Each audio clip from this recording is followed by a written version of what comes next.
Bonsoir Thierry, c'était le derby aujourd'hui entre Saint-Vith et le Racing Besançon. Une première période où les deux équipes n'ont pas réussi à se départager, malgré que vous avez touché la barre transversale dès le début de cette rencontre. Une deuxième période où vous avez marqué 2 fois. Le Racing a réduit le score, mais on en reste à 2-1. Bon, j'imagine que c'est une victoire importante aujourd'hui, au-delà du derby. Ouais, c'est sûr que c'est une victoire qui est très importante pour nous pour continuer à accrocher le haut de tableau. On avait pas mal d'absents aujourd'hui et on avait une équipe un peu remaniée sur certains postes.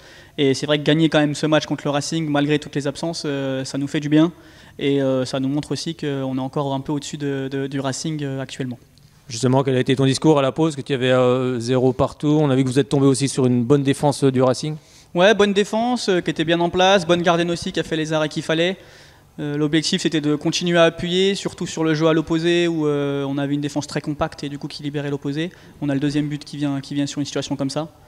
On est content de cette victoire. On a aussi réussi à gérer comme il faut sur la fin de match pour pas trop se faire peur non plus. Et on prépare la suite comme il faut. Oui, c'est vrai, comme tu l'as dit, c'est cette fin de match où le Racing avait réduit le score, forcément a repris de la confiance, mais vous avez su gérer, comme tu l'as bien dit, cette fin de match. Ouais, la deuxième mi-temps, elle est bien gérée. C'est vrai que c'était dans le discours d'avant-match. On avait 4 joueuses qui étaient au futsal hier soir avec Vesoul. Donc on avait besoin de garder de la fraîcheur, pas subir sur la fatigue de fin de match. Donc on a essayé de gérer sur l'ensemble de la rencontre. Et le penalty un peu litigieux, on va dire, qui leur permet de revenir à 2-1. Mais on a bien géré. Elle ne se créait pas grand-chose sur la fin de match. Et notre gardienne de supplément a fait le travail qu'il fallait quand il fallait le faire. Bon, j'imagine quand on est coach et que c'est une équipe, comme tu l'as dit, remaniée, c'est important aussi de compter sur tout le monde. Ouais, important de compter sur tout le monde, sur l'ensemble du groupe.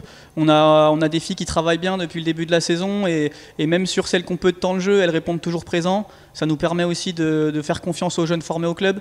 Là, on a sur la fin de bande touche qui rentre à la fin, deux jeunes joueuses du club qui sont U16 et U18. Donc ça nous permet de montrer ça et de continuer à travailler là-dessus. Alors maintenant, c'est un mano à mano, comme on le disait avec Châtenois. On ne connaît pas encore le résultat de leur match. C'est une course-poursuite en fait maintenant. Faut gagner tout. C'est ça, c'est une course-poursuite, c'est tout gagner pour au moins pouvoir jouer la finale là-bas à l'avant-dernière journée. Et puis si on peut avoir un faux pas de leur part, on prendra avec grand plaisir pour ne pas être obligé de gagner là-bas au retour. Ça va être quoi justement le programme? Parce qu'on sait qu'il n'y a pas de match la semaine prochaine. Semaine prochaine, Coupe Bourgogne-Franche-Comté. On va à Château-de-Joux. Avec une compétition qui nous réussit bien sur les dernières années.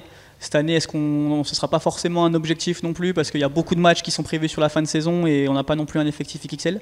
Mais on va quand même aller à Château-de-Joux dans le but de gagner et de passer un tour de plus. Quand les défenses regroupées, il y a une arme qui fonctionne bien aussi, c'est les coups de pied arrêtés. Comme au match aller, vous marquez de nouveau sur un corner, c'est aussi une arme pour vous. Ça. Oui, c'est sûr qu'on a des grands gabarits, ils sont souvent bien tirés. À l'aller, on avait marqué 2 fois sur corner. Là, ça nous a permis d'ouvrir le match aussi sur corner. Il y a aussi sur un où c'est sauvé sur la ligne, si je ne dis pas de bêtises. Donc ça nous permet d'avoir une arme en plus à notre arc. Et sur le féminin, c'est vrai que ça peut des fois débloquer des matchs. Merci beaucoup Thierry, à très bientôt.